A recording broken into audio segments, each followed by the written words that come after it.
Si escribir es tu pasión, pero te preocupa lo que pueda pasar con tus derechos de autor, Quédate porque nuestra invitada te resuelve hoy todas tus dudas. ¿lista para una buena dosis de amor y risas? Aquí no hay diamantes, pero te prometemos mucho brillo en tus mañanas con lo mejor de la literatura romántica y mucho más. Yo soy Judith Romero, caótica en general, fanática de la literatura repleta de tensión no resuelta y de los desayunos en buena compañía.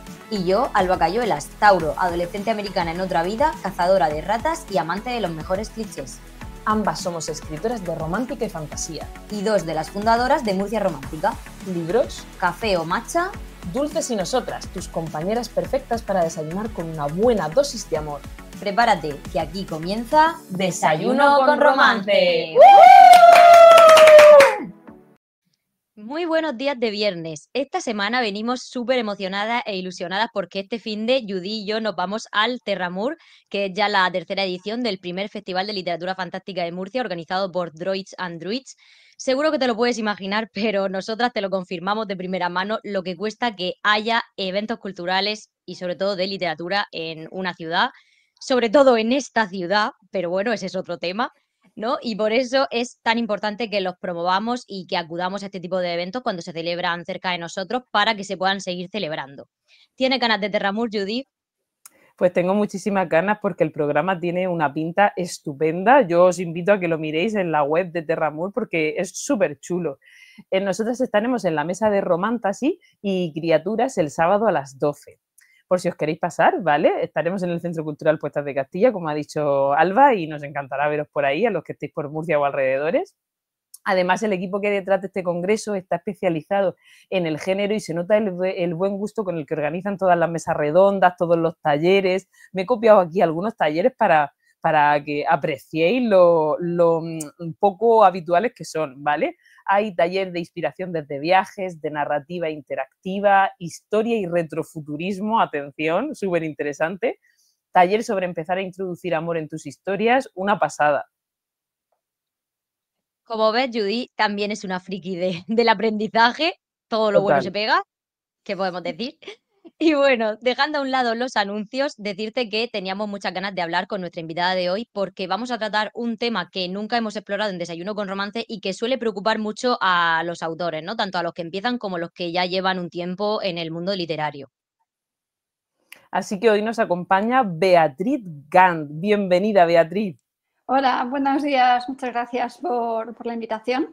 Beatriz Gant es una escritora madrileña de novela romántica y abogada especialista en derechos de propiedad intelectual, dos temas que nos interesan muchísimo en Desayuno con Romance. Ha publicado 5 preciosas novelas con protagonistas complejos que, como ella, no renuncian a sí mismas y avanzan hasta encontrar su camino. Sus dos pasiones son el derecho y escribir, y hoy tenemos la tremenda suerte de que hayas venido a compartirlas con nosotras, Beatriz. Pero esta es una presentación formal y a nosotras la que nos gusta es la presentación informal. Porque además en tu web hay una cosa que me ha llamado muchísimo la atención, que te presentas como Beatriz Gant, pero también te presentas como la otra Beatriz. Cuéntanos, ¿qué diferencia hay entre estas dos Beatrices? Pues a ver, realmente somos la misma, obviamente, ¿no? Pero bueno, yo cuando empecé con el tema de la novela romántica quería separar un poco las facetas, la parte escritora, Gant, que realmente es una combinación de mis dos apellidos, pero al revés, mi apellido Anta Gallego, pues dije, pues voy a darle un poco de protagonismo a Gallego y lo voy a poner delante con la G y la A. Y luego Beatriz Anta, pues bueno, es una persona quizás un poco más equilibrada, un poco más que continúa por la senda correcta, porque no es que la literatura no sea la senda correcta, pero sí que se sale un poco de lo habitual, de lo que se puede esperar, pues eso, para una persona que es abogado, que luego con el tiempo me he dado cuenta de que muchos abogados escriben y digo, si es que es normal, si es que hay que salir un poco del mundo de leyes. Entonces, pues bueno, pues la Anta, que sería la abogada, y la Gant, pues que es la escritora. No sé si contesto con eso la pregunta o lo he hecho bien. Sí, sí. Que sepas que yo también soy, bueno, ya graduada, porque me cambié al grado, graduada en Derecho, pero Sí. terminé la carrera y ahí se quedó porque no hice nada más. Es que me pasé a las letras. Es durillo, además, tú estuviste opositando, me suena que vi por Instagram. No, yo no llegué. Ah, no llegaste. Yo no llegué, o sea, terminé la carrera, fin, y ya, porque encima con el grado ya me dieron que ni siquiera eras abogada, sino que había que hacer el máster de abogacía Sí. y el examen de acceso a la abogacía y yo dije, esto no es para mí. No, yo también soy de grado. Sí, pasé por el máster, luego pasé por, bueno, como me quedó una asignatura en cuarto de carrera, pues hice un máster a la vez que acababa la carrera y luego me hice el de especialización. O sea que, bueno, pues, un poco ahí de todo. Y justo acabé la carrera, acabé los másteres y dije, pues me voy a poner a escribir. O sea que... Para descansar, lo entiendo perfectamente. Bueno, vamos a empezar hablando de tu obra literaria, ¿vale? En concreto Sí, de tu última novela, No sé qué hacer sin ti. ¿Te sí. parece si nos lees la sinopsis para que sepamos un poco de qué trata?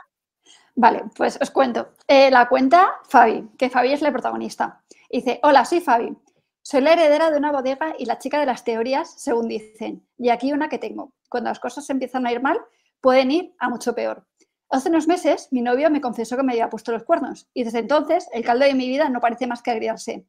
Por eso, una tarde de verano decidí irme al pueblo para dar una sorpresa a mis padres y descansar. Lo que no esperaba es que sería yo la sorprendida al verlos en una actitud... Bueno, eso ya lo descubrí en la novela.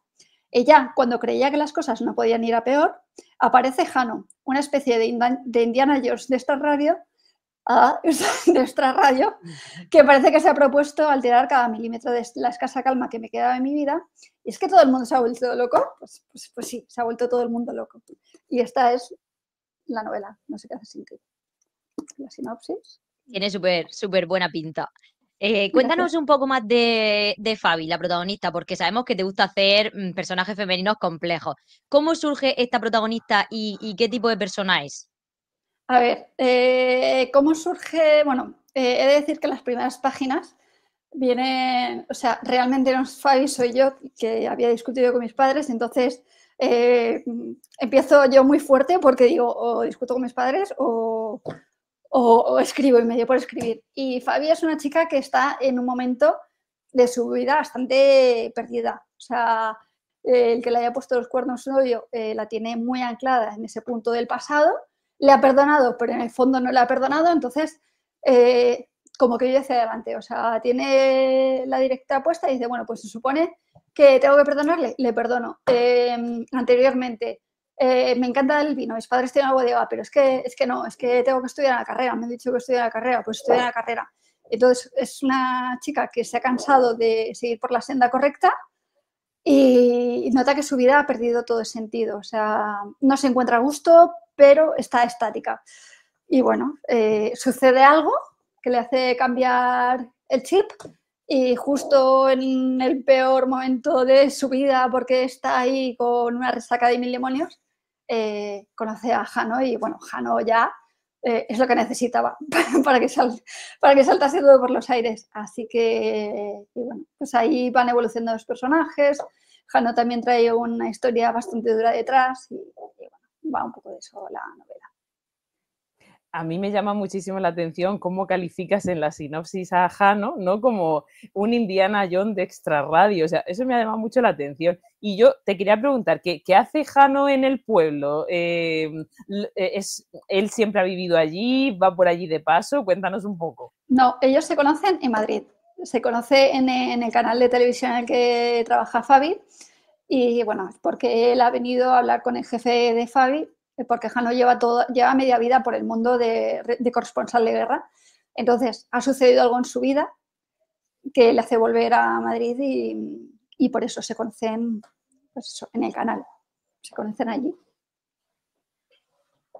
Y cuéntanos, porque me llama mucho la atención dónde está ubicada la novela, ¿no? Entonces, cuéntanos dónde transcurre y si es un sitio real o totalmente inventado. Pues el canal de televisión es totalmente inventado. También es totalmente inventado las bodegas. Reconozco que no he hecho una cata de vinos en mi vida, o sea que me tuve que empollar libros para hacer la diferenciación y hacer como que sabía de algo, pero hay una frase que dicen que los escritores hablamos de cosas que no sabemos. Entonces, pues me gustó mucho y dije, pues guay. Y luego, donde sucede parte de la trama, que es bastante importante, sucede fuera de España. Sucede en, bueno, es que no quiero contar mucho, pero bueno, sucede fuera, más allá de las fronteras y todos son lugares reales. Además, hay varias historias que cuento ahí de por medio, de periodistas y tal, que son totalmente reales. Y cualquiera que haya visto pues un poco las noticias hace unos años y demás, pues puede ir, puede saber de quiénes se tratan, por qué se tratan y demás. O sea, no son los escenarios reales, pero vamos, que sí que pasó eso donde pasó y demás. Qué mal me estoy explicando. No, a mí me ha llamado mucho la atención que metas como testimonios reales dentro de la novela. A mí es que eso me encanta, ¿sabes? Lo de que me tenga yo que esforzar en diferenciar qué es ficción, qué es realidad y cómo se entretejen los dos, me parece súper chulo. O sea que eso, solo por eso me la leería para ver, a ver de verdad lo que ha pasado. No, sí, o sea, todo lo que sucede fuera de España sucedió de verdad. O sea, porque además fue portada en muchísimas noticias. O sea, es que no quiero contar más porque si no hago spoiler. No hagas spoiler. Pero sí, todo es real. Y si tuvieras que diferenciar los tropos y clichés, que sabes que ahora mismo se lleva tantísimo, ¿no? Lo de poner las flechitas, ¿cuáles crees que le irían mejor a esta novela? Pues a ver, es una Enemies to Lovers de manual. Y luego los tropos son como lo de proximidad forzada, small town, sí, proximidad forzada. Lo de una sola cama, todo eso. No, es proximidad forzada, bastante importante. Y luego recuerdos del pasado, que tiene también bastante que ver. Y básicamente esos. O sea, son los que tienen más.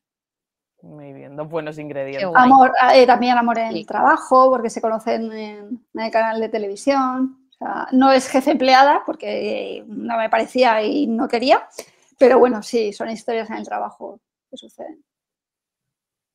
Qué guay. Y además de esta novela tienes otras 4 publicadas, ¿verdad? Sí, sí. ¿Están unidas de algún modo con esta última? O sea, en el mismo universo. No, nada que ver. Son todas independientes.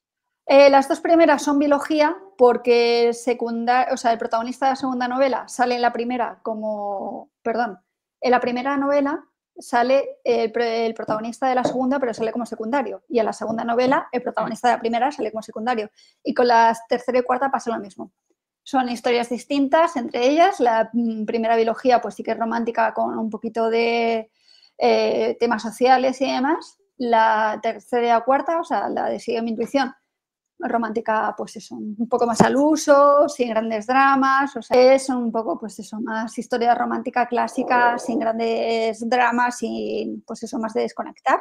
Y esta última, pues que tiene un poquito de la primera, de las dos primeras, en el sentido de que vuelvo a hablar de temas sociales y bueno, desde otro punto de vista completamente distinto.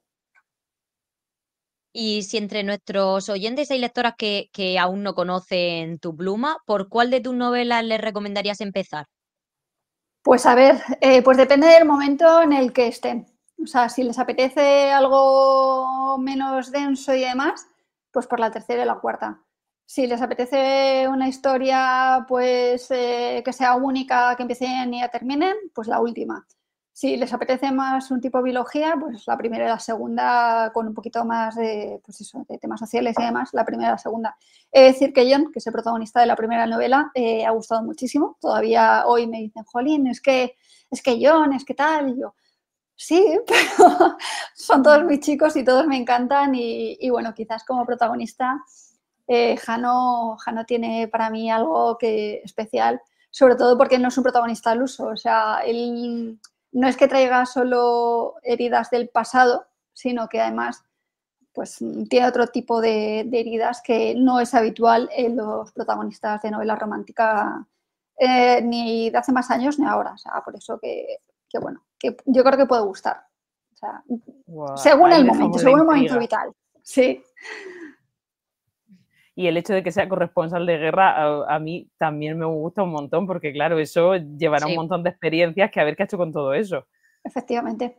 Sí. Me documenté muchísimo. Para la parte de Jano, estuve bastante tiempo viéndome documentales, leyendo libros, viendo historias reales, porque quería hacer un protagonista lo más real posible. Y bueno, o sea, quería hacer una personalidad así un poco descreída de la vida, pero a la vez soñador.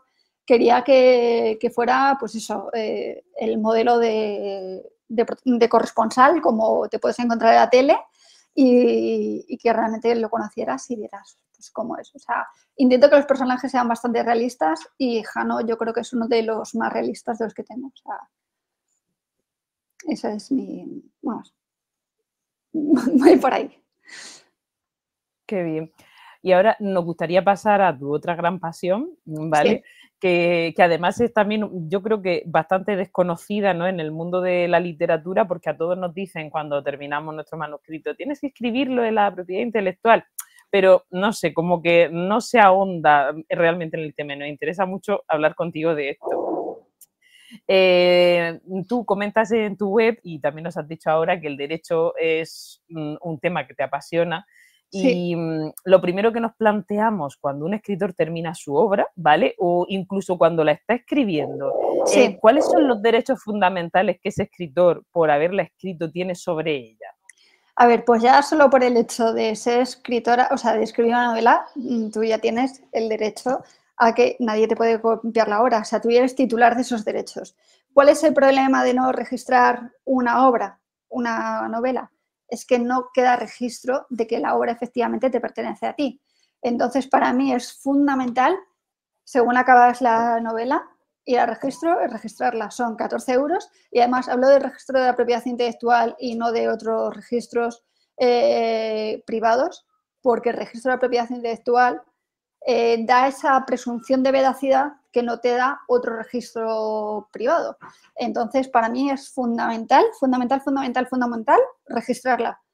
Y antes de enviar el archivo a nadie, fundamental registrarla.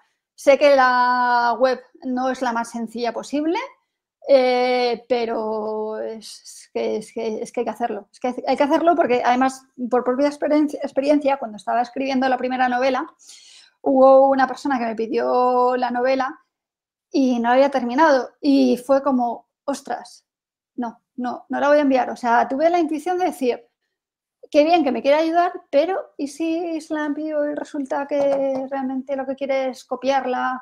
O se la envío y la registra antes que yo. Y luego son problemas bastante graves. Entonces, fundamental, acabas la novela, la mandas al registro y luego ya se la envías a quien te dé la gana, para que te den la opinión y demás. Porque aunque hagas pequeños cambios, está protegido esos pequeños cambios sobre la historia. Entonces, pues vamos, fundamental, registrarla siempre, siempre, siempre, siempre, siempre.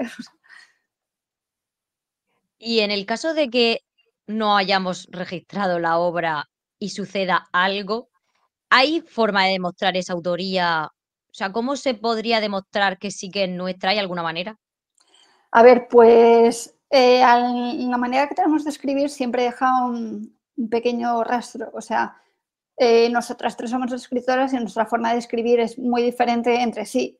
Entonces, si guarda una estructura, si guarda unos personajes y demás, podría acreditarse de que la historia es nuestra, pero son bastantes problemas. O sea, que te plagien una novela es lo peor que le puede pasar a un escritor, yo creo, junto que te la suban en 1000 páginas piratas, pero yo diría que es peor todavía que te plagien la historia, porque además luego ya tienes que mandar burofax, tienes que, no sé, son muchísimos problemas que realmente no sale a cuenta, no registrarla. O sea, fundamental registrarla.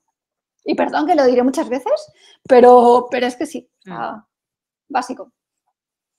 De primero de escritor. Y en un sí. Y en un caso de plagio, que nos hayan plagiado, ¿qué pasos habría que dar, primero? ¿Qué habría que hacer primero de todo?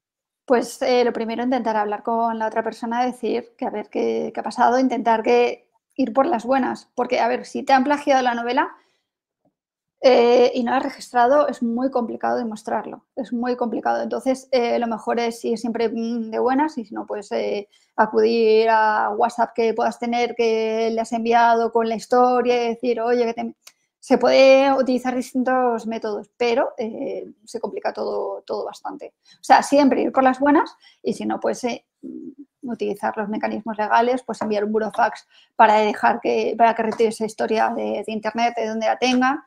Y bueno, siempre, pues eso, avisarle de que puedes acudir a la vía penal sea, que se puede meter en un lío, vaya. Y sabemos que los escritores podemos utilizar tanto la autopublicación, ¿no? como con la edición tradicional con editorial. Sí. ¿Cambia de alguna manera la gestión de los derechos de propiedad intelectual en uno u en otro caso? A ver, cuando tú, una vez que has registrado la novela, si tú cedes tus derechos, pues los derechos de distribución y demás, sí que se los cedes a ellos. Es muy importante determinar por cuánto tiempo le cedes, cedes la novela, el lugar y, bueno, una serie de requisitos que hay que mirar en el contrato. Pero sí, claro que cambia. O sea, ya no eres, tú eres la autora, pero la titular de los derechos depende de cuántos cedas, a quién se los cedas. Con el tema de las traducciones, pues hay que tener muy claro si no cedes, si tú permites que tu novela sea traducida a otros idiomas o no lo sea, si esa traducción puedes revisarla tú o no puedes revisarla. O sea, hay cosas que hay que mirar del contrato detenidamente, sí. Y es bueno Porque hacerlo cuando se hace el contrato inicialmente, ¿no? Sí, Cuando sí. es el contrato el que te pasan. Sí, o sea, sobre todo antes de firmar el contrato, negociar primero las condiciones. Sí. Porque otro de los aspectos, ¿no?, que preocupan mucho, yo creo, es si publicamos una obra en España, si nuestros derechos están también protegidos en otros países, o sea, publicada y registrada en España, ¿no? Ujú. Si ese registro también nos protege en otros países o hay que hacer gestiones adicionales, ¿cómo cambia toda esa gestión? Es que eso ya depende de la legislación del propio país.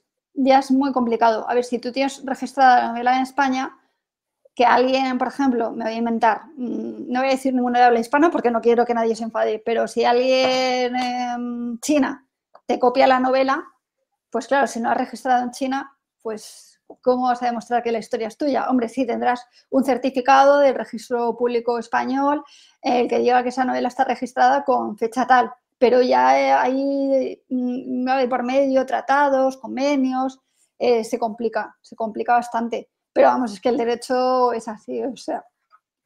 Y luego ya hay que, el tema de fueros, habría que ver el caso concreto en el que, bueno, pues cuando se diese esa circunstancia, pues habría que verlo, ver qué ley es aplicable, cuál no es aplicable. Eso ya es un tema bastante, muchísimo más complejo y quedaría para muchísimo más. Y habría que acudir a las legislaciones, compararlas. Eso ya sería complicadillo. Pero ¿crees que merece la pena ese esfuerzo? O sea, yo me lo he planteado muchas veces, porque por esto que estamos hablando, ¿no? Por el ejemplo que tú has dicho, ¿no? Imagínate que me entero, que es muy raro que me entere, que me plagia la novela en China, ¿vale? ¿Tú crees que vale la pena el esfuerzo de... ya sé que es una pregunta un poco ambigua, ¿vale? Pero de todo lo que vas a tener que pasar para que eso De se lucharlo. solucione, de lucharlo, sí, exacto. Pues no lo sé. Habría que ver cuántos lectores tienes y a ver si alguien te plagia una novela en China es porque tú tienes ahí un nicho de mercado. Y por lo menos yo creo que las estadísticas tendrías que ver que hay cierto interés. Entonces, si tú ves que tienes potenciales lectores, pues yo sí que la registraría o vería a ver la forma para registrarlo para que mi novela tuviera algún tipo de protección por propiedad intelectual en el país. Pero todo depende. O sea, también es cierto que me parece que pasó hace poco tiempo con una escritora, no sé si era inglesa o algo así, que le habían copiado una novela en un país de Hispanoamérica o Sudamérica, pero es que también era una novela una escritora superventas que vendía muchísimo y que, claro, no es lo mismo si eres Elizabeth Benavent o cualquiera de las super grandes, que entonces yo creo que ahí, vamos, yo ahí registraría mi novela en todos los registros de propiedad intelectual posibles. Pero bueno, es que habría que evaluar los riesgos, porque si a lo mejor te pones a registrar cada novela en cada país, luego tienes que ver pues si tienes que renovar o tiene algún tipo de cuota de mantenimiento, no sé, me lo estoy inventando porque la legislación pues varía muchísimo de unos a otros. No sé, habría que valorarlo. Pero está bien saber que la posibilidad está, ¿no? Por si Claro, acaso, como has indicado, pues ves que hay un sí, nicho de mercado, yo qué sé, en Colombia o en Alemania, pues claro, saber qué se puede hacer para tu siguiente sí. sobre. Sí, yo creo que sí, vamos, yo creo que no tienes ningún problema. Habría, pues ya te digo, habría que ver el caso concreto para ver cómo puedo registrar mi novela en el país. En principio, no sé, al igual que aquí en España, puede registrar una historia cualquier persona, se acredita su identidad y demás, pues en cualquier otro país me imagino que no variará muchísimo, pero habría que acudir a la legislación y sobre todo ver si te compensa o no te compensa. Claro. Y con los diferentes formatos de publicación actuales, también nos planteamos qué diferencia hay entre la publicación en papel, en digital y en audiolibro. Si se deben de negociar estos derechos por separado o qué experiencia tienes tú al respecto. Pues yo creo que cuando firmas el contrato de edición se abarcará todos los, vamos, cualquier tipo de formato. No tendría sentido que tuvieras que firmar un contrato para audiolibro, otro para en digital y en papel. Partiendo de porque en digital y en papel es la misma historia, solo que está adaptado papel digital. En audiolibro, como hay cierta transformación a la hora pues, de la narración o si tienes que modificar algo, pues es posible que pudiera ir por otro lado, pero en principio no, vamos, es el mismo contrato. Vale. Y una vez que la obra está registrada, ¿cuánto tiempo duran los derechos de autor de un escritor y qué pasa con ellos si el escritor fallece? Pues aquí hay que hacer una diferenciación. Hasta antes del 87, si no recuerdo mal, era 80 años, o sea, durante toda la vida del autor y 80 años después de que falleciese ese autor. Con la reforma que hubo en ese año, es 70, o sea, toda la vida del escritor y 70 años después de la muerte pues, del escritor. ¿Y quiénes lo heredan? Pues si tiene hijos y le ha donado y le ha dejado en el testamento que sean quienes gestionen los derechos de autor, uno de ellos, pues sea ese de ellos el que sea el titular de proteger esos derechos de autor y sobre todo de obtener las regalías.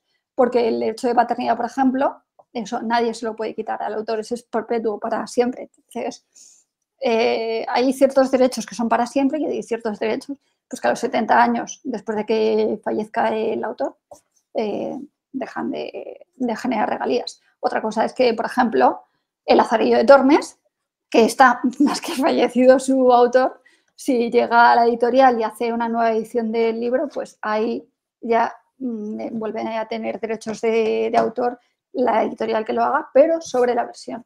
Y siempre, pues eso, manteniendo la autoría. En este caso es un autor desconocido, pero bueno, creo que se entiende. Y en el caso de que un autor fallezca sin ningún heredero, o sea, sus bienes pasan al Estado, ¿no? O sea, cuando alguien no tiene ningún tipo de heredero ni nada, ¿qué pasa con esos Claro, derechos? pues habría que ver quién es la herencia yacente, si hay padres, tal, y si no, en última instancia, efectivamente, heredaría el Estado. Pero vamos, antes de llegar al Estado hay varios pasos de intermediar. ¿Sabes? Sí, hay muchos pasos intermediarios. Madre mía, este es un temazo, ¿eh? Qué complicado. Y a mí Sí. se me ocurre otra pregunta. A lo mejor es un poco rebuscada. Si me dices que no, me dices, Judy, no. ¿Vale? Ah, bueno, Sí, sí. un inciso. En el caso de que un autor fallezca, si no quiere dejarle los derechos de, pues eso, para que puedan ejercer los derechos de autor cualquiera de sus herederos, se lo puede dejar a un tercero y ese tercero es el responsable. O sea, que la parte, si forma parte del tercero de libre disposición, se lo puede dejar a un tercero, como si se lo quiere dejar a un convento, pues el convento sea el titular de sus derechos. O sea, que me he dado cuenta del inciso y digo, lo tengo que comentar. Pues también súper interesante. Y imagínate que el autor no se acuerda de que tiene derechos de autor, cosa que es muy rara, ¿vale? Pero imagínate que no. Entonces, ¿qué pasaría con eso si no se añade a quién dirige tus derechos de autor? Pues se repartiría entre los herederos o sea, aunque no se acuerde, eso está Sí. generando algún tipo de beneficio. Entonces, pues Vale. claro, la persona, sí, a alguno de los herederos lo recibiría, o si tiene 3 hijos, pues los 3 hijos son partes iguales, depende de la partición pues eso, de cómo se haga la herencia. Vale, vale, perfecto. Vale, muy bien. Y ahora vamos a hablar de los contratos, ¿vale? Porque se oye por ahí que no suelen ser sencillos de entender cuando vas a firmar con una editorial y que suelen barrer para casa, claro está. ¿Cuáles son las cláusulas más importantes que un escritor debería de revisar antes de firmar con una editorial? Vale, pues lo primero que tendría que mirar es la duración del contrato. Si no se dice nada son 5 años. El lugar, que en principio se ceden los derechos para el territorio español. Luego también el porcentaje de regalías que se llevaría cada uno de tanto el autor como la editorial y demás. Por supuesto, también el tiempo en el que va a estar, o sea, las obligaciones de dónde van a estar los libros, si van a ir a supermercados, no van a ir a supermercados y básicamente eso sería lo fundamental, fundamental, fundamental. O sea, eso sería lo básico. Vale. Y si nos encontramos con el caso, ponte que se firma el contrato y a lo largo del tiempo se descubre que la editorial no está cumpliendo algunas de las cláusulas del contrato, pero el contrato no ha terminado, ¿qué puede hacer un autor? ¿Se tiene que esperar a que finalice el contrato para hacer algo o puede hacer algo mientras tanto? En absoluto. Lo primero que tendría que hacer el autor es escribir a la editorial manifestando que no están cumpliendo con las obligaciones del contrato. Esperar a respuesta, si no contestan, enviar un burofax y si no, pues ejercitar la acción de resolución del contrato entre las partes, pues eso, mediante una demanda ante el juzgado y para, pues eso, para resolver el contrato. En el caso de, pero vamos, lo normal es que se llegue a algún tipo de acuerdo. Vale. ¿Cómo crees tú que es de sencillo, me ha venido ahora, negociar ciertas cláusulas de un contrato con una editorial? Porque creo que el otro día lo vi por redes que alguien me respondió algo así, no me acuerdo exactamente cómo fue, pero alguien me dijo, pues eso se negocia y ya está. Y yo pensé, no, me parece que no va a ser tan fácil, ¿no? Porque todos conocemos estas historias de que ciertas editoriales muy grandes pues te ponen cláusulas de todo lo que publiques a partir de ahora me pertenece, me lo tienes que dar a mí, si no, no puedes publicar con ninguna otra editorial. Ese tipo de cosas, ¿qué se puede hacer si no estás de acuerdo con esas cláusulas? ¿No? Porque creo que muchos autores que empiezan sienten como que no pueden negociar ese tipo de cláusula aunque no les interese. Pues a ver, si estás negociando con una editorial grande, sí que es cierto que ellos son los que tienen la posición dominante. Entonces, puedes negociar hasta donde te dejen negociar. Si ves que realmente no te compensan las condiciones, siempre puedes no firmar. Pero sí que es cierto que si eres un autor pues muy reconocido, podrás tener unas condiciones muchísimo mejores si eres un autor que está empezando o que eres menos conocido. Entonces, eso es como todo. Esto es como las cláusulas de los contratos de los bancos, el contrato de la luz o el contrato cualquiera que se os venga a la cabeza. La realidad es que se está en una posición de inferioridad de condiciones respecto a las grandes editoriales. Entonces, pues bueno, ellos tienen sus contratos marcos y dentro de esos contratos marcos se puede negociar hasta lo que se puede negociar. Más allá, pues ya, pues si tú no firmas, firmará el autor de al lado que está deseando que una editorial le publique su libro.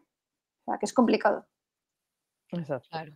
A lo mejor en estos casos, ¿no? De que ya estés como negociando un contrato con una editorial más grande que presenta todas estas cláusulas, sí que es interesante que directamente contraten, ¿no? Como que te metas en una agencia literaria, ¿no? Porque ellos tienen más facilidad Claro, para negociar todas esas cosas.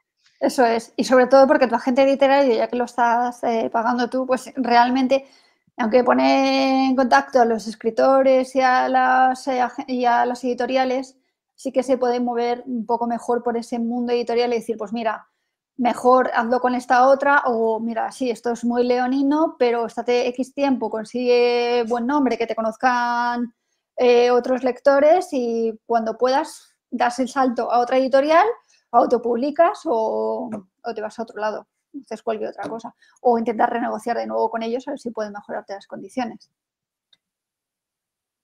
Pues sí.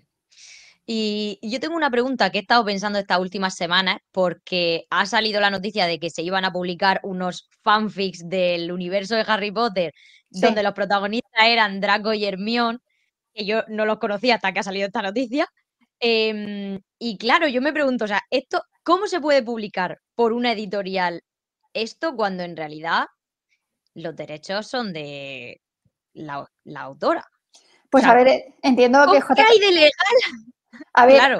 hay legal, o sea, es legal, porque es que el tema de los fanfics también es un buen melón. O sea, ¿qué pasa si el autor del, pues en este caso de Harry Potter, no autoriza que se publiquen esos fanfics? Pues evidentemente no se podría. Pero si J.K. Rowling ha permitido que se puedan hacer, o sea, se puede hacer un fanfic de su novela, pues ya está, pues perfectamente legal. Sí, podría hacerlo, pero todo depende. Todo depende. Al igual que las traducciones. Si tú consientes que traduzcan tu novela, muy bien, pero que sepas que el traductor de tu novela va a tener todos los derechos de propiedad intelectual, salvo el de la obra originaria, que eres tú, pero que tendrá que manifestar que tú eres el autor de que se llama la obra Pepito Pérez y que en Italia se llama Juanito Melones. O sea, pero vamos, a quien se le debe de reconocer el derecho de paternidad es al nuevo escritor de esa obra que está traducida o el que hace el fanfic, si tú como autora permites que se haga un fanfic de esos libros. Sí, o sea, es legal. Resumiendo, es legal. Porque claro, imagino que habrá un límite a partir del cual no se considere como, o sea, que hayas cambiado lo suficientemente la obra original para que ya no sea considerado fanfic, ¿no? Porque me estaba acordando que, si no recuerdo mal, 50 sombras de Grey decían que era un fanfic de Crepúsculo, que yo no he Sí. visto dos cosas más diferentes en mi vida. Entonces digo, pues no lo entiendo, que No, digan que claro. sea eso. Claro, o sea, si no tiene nada que ver la estructura, ni la forma de expresarse, ni nada, no es un fanfic, es una obra completamente distinta. Otra cosa es que mantenga la estructura, que mantenga la forma de escribir, que entonces ya podríamos hablar que es una, pues eso, es una obra transformada. Pero lo mismo, vamos, opino igual que tú. A mí 50 sombras de Grey no se me parece en nada a la otra obra, o sea, que no. A Crepúsculo, sí. Exactamente. Entonces, pues A bueno, mí tampoco. Yo cuando escuché eso me quedé sí, alucinando. sí. Pero parece que es real, que surgió de esa manera. Hombre, no digo yo que no pudiera estar inspirada, pero a ver, las historias de amor, o sea, hablar sobre el amor es súper universal. O sea, Exacto, exacto. nadie puede decir, es que está hablando de un chico y una chica que se conocen, vale, o sea, ¿qué novela no habla sobre chico y chica, chico, chica, chico, chico, chico, chica? O sea, pues es que todas, o sea, entonces todos seríamos plagios, todos estaríamos incumpliendo los derechos de propiedad intelectual, o sea, no tiene sentido. Tiene que haber cierto, o sea, lo que hace que tu novela sea distinta de las demás es la manera en la que la cuentas, que no sea un mero cambio de nombres, o sea, tiene que haber ciertos criterios. No todo es plagio, vaya. Y Desde aunque hemos luego, tocado sí, si alguien que nos esté escuchando sabe por qué se dice que 50 sombras de Grey es un plagio, o sea, es un fanfic de Crepúsculo, o en qué tienen en común, que nos lo dejen en comentarios porque necesitamos saberlo. Claro. sí, Otra por cosa es favor. que se inspirase y que le gustase la idea, pero bueno, inspiración es todo. Claro, todo lo que leemos, todo lo que vemos, todo lo que sentimos, todo es inspiración, o sea que... Claro. O sea, eso. Y nos ha faltado por tocar, porque hemos tocado mucho las dudas, ¿no?, que nos han ido surgiendo, pero sabemos además que tienes un servicio de asesoría legal para escritores. Sí. Nos gustaría que nos contaras en qué consiste y cuáles son las dudas que te suelen preguntar más. Pues nada, las dudas, básicamente las que me habéis planteado vosotras, y si tenéis alguna duda, pues me podéis escribir.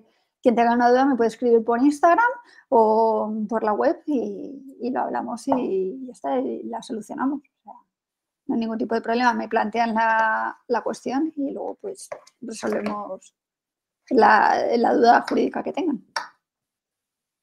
Muy bien, lo Qué vamos bien, a qué dejar tranquilidad. le vamos a dejar el enlace a tu web en las notas del programa también para que todos los que necesiten, pues eso, de asesoramiento legal sobre su carrera de escritores, pues puedan contactar contigo. Vale. Antes de pasar a hablar de nuestras lecturas, tengo una última pregunta que también se me acaba de ocurrir. Estamos muy inspiradas esta tarde. Me das miedo, Alba. No, para ti va a ser muy sencilla. Es que también lo he visto hoy en Threads. Creo que se lo he visto a Nana Literaria, que lo ha dicho lo de hacerse autónomo o no cuando empiezas a publicar, ¿no? Y una persona le ha respondido que no te tenías que hacer autónomo hasta que no llegaras a los ingresos mínimos.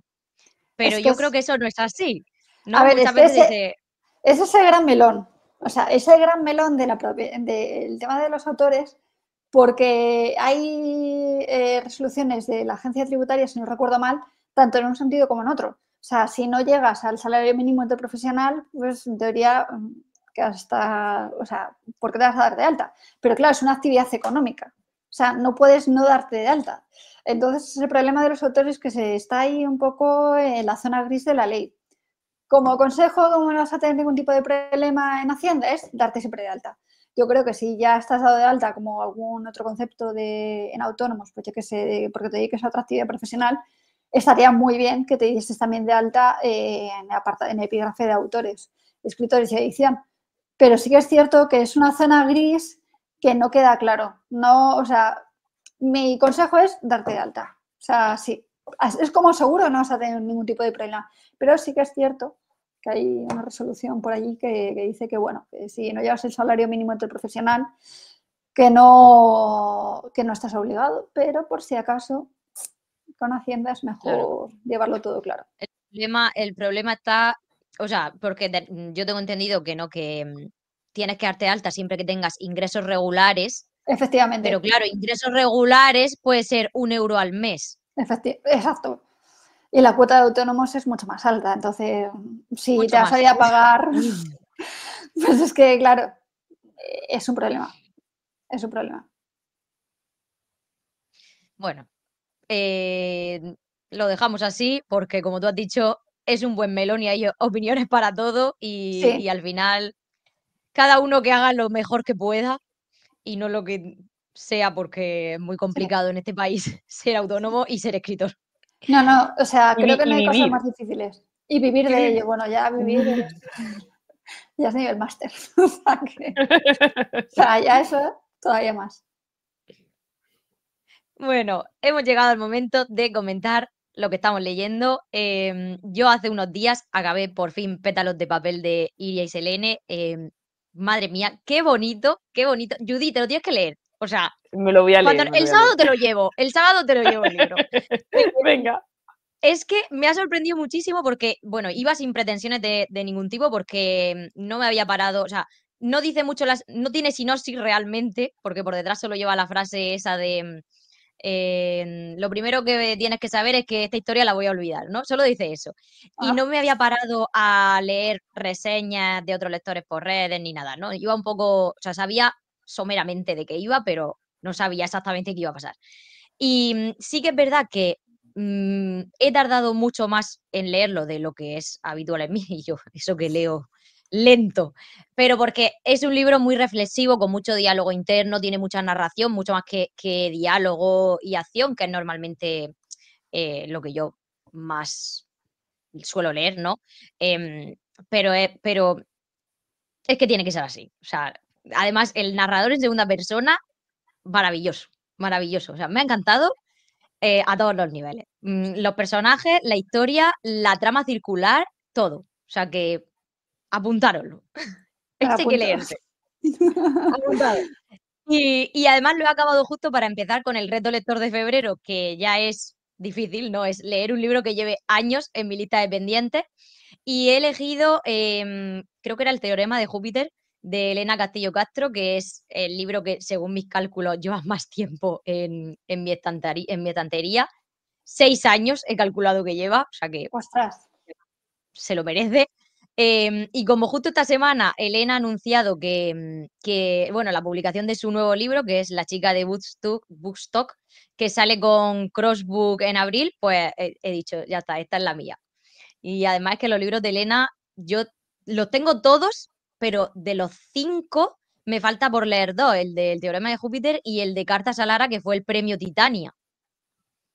Esos 2 me faltan. Y los otros me encantaron, porque además ella escribe juvenil, juvenil, ¿no? Sin spicy o sin mucho spicy, que es lo que a mí me gusta en el juvenil, que no ahora el juvenil es juvenil, no juvenil, es adulto, para mi gusto, ¿no?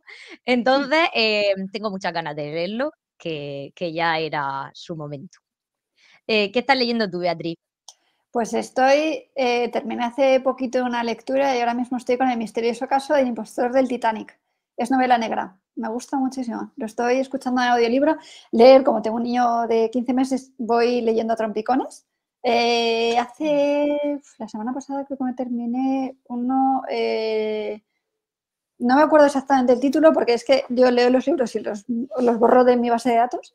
Y vamos, súper recomendable El misterioso caso del impostor del Titanic de Carmen Posadas. Me está gustando muchísimo. Es la primera vez que leo a la autora, bueno, que la escucho, y me tiene enganchadísima. O sea, que... Lo dejaremos en las notas del programa para todos los que son amantes de ese tipo de literatura. Y a mí me gusta leer romántica es lo que más me gusta leer, ¿vale? Pero también leo novela negra, también al final un poco lo que me llama la atención en este momento de mi vida. Sí. Y yo esta semana no estoy leyendo nada de ficción, cosa rara en mí, pero tenía muchas ganas de terminarme el manual de Chiqui Fabregat de escribir infantil y juvenil. Sí. Como he estado este último fin de semana en el Festilig de Tres Cantos, pues un poco se ha despertado otra vez en mí la necesidad de aprender más sobre literatura infantil y juvenil y esta semana estoy leyendo eso. Y me voy a apuntar al reto lector de Alba de rescatar un libro que tengas en tu estantería ahí mucho tiempo, ¿vale? Y yo te lo tengo por aquí delante. Tengo uno que se llama Hermanos, es Tania García. Porque cuando nació mi hijo José, yo estaba muy preocupada por cómo iba a ser la interacción de mis dos hijos, como todo madre, pero claro, después pues la vida te arrambla y sobrevives y no piensas formarte. Sí. Y ahora que parece que tengo un poquito más de tiempo y que quiero hacer el reto lector de Alba, pues me lo voy a leer, el libro de Hermanos, a ver cómo puedo aprender a gestionar mejor las batallas de mis hijos. Uf, a ver si lo consigo. Eso es un buen melón. Luego me lo pasa, ¿eh? Vale. Y a nuestros invitados, Beatriz, siempre les pedimos que nos recomienden un libro de romántica que a ti te haya dejado especial huella. Si consideras que no tiene que ser de romántica porque hay cualquier otro que te ha llamado muchísimo la atención en los últimos años, pues también nos vale, ¿vale? El que tú prefieras. A ver, cualquier libro de Helen Conen os lo recomiendo. O sea, os lo recomiendo muchísimo. Cualquiera. Va a sacar ahora la historia del protagonista, del chico, que ya os digo, tengo muy mala memoria, me tengo que apuntar todo. Yo soy la que está apuntando todo por todos sitios porque se olvida. Entonces, de Helen, sí, creo que siempre se hace. Que los está sacando, que los ha sacado ahora con Grijalvo. Sí, eso es. Sí, sí. Helen es un acierto. Y nada, y aprovecho para decir que si todo va bien, este año publicaré un manual de propiedad intelectual, así que bueno, habrá más información por ahí, por si queréis. ¡Qué guay! Pues eso, por si luego alguna escritora quiere, luego le interesa el tema, pues eso. En principio este año saldrá el manual. ¿Sabemos más o menos fecha aproximada de publicación? Sí, pero de momento no voy a decir nada porque luego a ver si se va a agafar. Vale. O sea que... Perfecto. Y va a ser con cuando editorial. salga, claro, cuando salga lo añadiremos en los enlaces del programa y así se queda recogido también aquí en el programa. Sí. Porque además eso me parece súper interesante y que son temas que tenemos que saber todos y que tenemos que controlar todo, al menos lo más básico. Sí, es que se nos va la vida en ello realmente como escritores. Porque si no prestamos atención a eso, pues nada, cualquiera se puede aprovechar. Exacto. Y ya para terminar, y ya acaba esta prueba, a modo resumen de todo lo que hemos estado hablando, te vamos a pedir que nos dejes un consejo para todos los escritores, pues a los que les preocupa todo este tema de los derechos de autor y los plagios. Pues lo primero, que si quieren enviar su novela antes de que esté registrada, que se lo piensen muy bien a quién se lo envían. Yo no me fiaría más allá de mi madre y poca gente más. Y sobre todo, registrarla. Fundamental. Antes de hacer nada, acabas la novela, le pones fin, inmediatamente registrarla. Luego ya todo lo demás, portada, maquetación y demás, pues ya es un poco más no es que pueda esperar, pero bueno, ya es distinto, pero es fundamental registrarlo. En un registro público, eso sí. Porque los privados están muy bien, pero ¿quién te dice a ti que mañana no vayan a cerrarlo por cualquier motivo? ¿Y con qué justificas que la novela está escrita por ti? Pues son problemas. Cierto. Bueno, Beatriz, muchísimas gracias por regalarnos este ratito de charla. Me parece que ha sido súper interesante y muy necesario y eso, creo que es un tema que todos los escritores tenemos que tener claro. Nos ha encantado tenerte aquí. Muchísimas gracias a vosotras por invitarme, ha sido un verdadero placer y nada, espero que sea entretenida la charla y que quienes la vean, pues que luego me escriban o lo que sea y que cualquier día que queráis que vuelva, pues me invitéis y estaré encantada de estar por aquí de nuevo. Gracias a las dos por invitarme. Gracias, Beatriz. Y muchas gracias también a ti, querido oyente, que estás al otro lado con tu café calentito o tu té humeante. Nos encanta saber que te ha hecho ilusión escucharnos un viernes más. Puedes encontrar a nuestra invitada en redes sociales como Beatriz Gant, a Alba Cayuelas como Alba Cayuelas y a mí como Romba Yudí Romero. Nos escuchamos el próximo viernes y recuerda, el romance no es un género, es una forma de vida. Y quien te diga lo contrario, miente. Hasta luego. Chao.